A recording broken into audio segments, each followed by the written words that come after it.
This is my interview with California Congressman John Garamendi. Thank you, sir. Thank you. Sure. Congressman, I thank you for coming to the summit today. I just want to ask, what did you think? These summits are very, very important. It's a chance for everyone that's interested in the future of Lake Tahoe to come together, to listen to each other, to share their work, and to rededicate themselves to the process, a lifetime, in fact, generational program of protecting this lake. It won't be done in one generation, but if every generation lends their shoulder, we will be able to protect this lake into the future. And my other question I want to ask, I guess, is so we all see the gridlock on TV in DC, yep. And I'm sure you've seen it firsthand. Oh yes.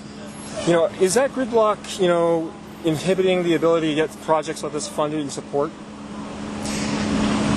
When it comes to Lake Tahoe, both Democrats and Republicans have a common mission, and that is to make sure that the laws are in place that provide a solid foundation upon which then to carry out the specific programs. For example, thinning the forest, bringing money into Lake Tahoe.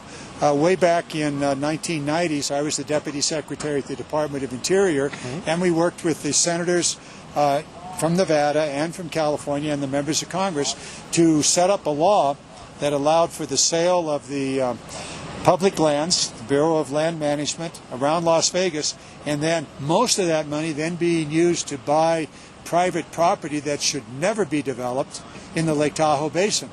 Now that's gone on for almost 25, almost 30 years now. And so that was a bipartisan between the members of Congress and also Democratic governor, actually Republican governor in California, Democratic governor in Nevada. So we've been able to work together in a bipartisan way, both to lay in the policy and to make sure the money was here to carry out the programs.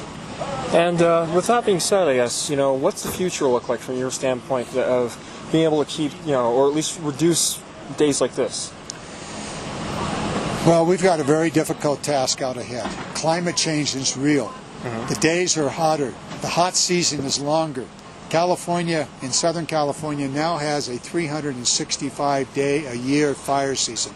It used to be 9 months. And that is moving north. The summers are longer. The days are hotter. The forest, the chaparral, the wildlands are drier. And so there'll be more explosive fires, as we're seeing in Lake County, which I now represent. So we need to manage the forest better.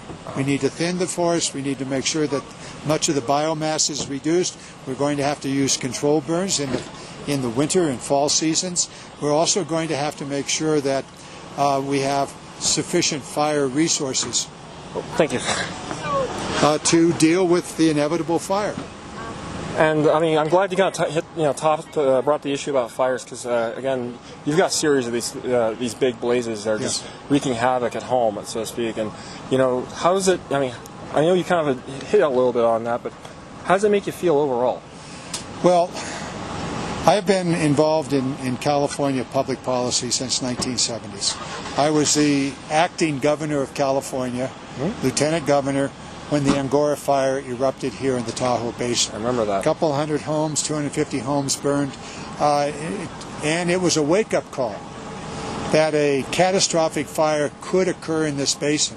We immediately put in policies to try to reduce the fire risk, thinning the forest, putting in the fire breaks, making sure the resources are available, the camera system that is now pretty much in place here in the Tahoe Basin to observe what's going on. All of those are pieces of the puzzle.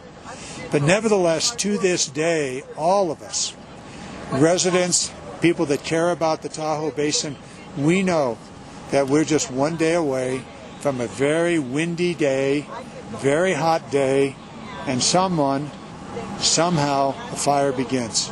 And we could be faced with another catastrophic fire. So we have to be alert. We have to be prepared.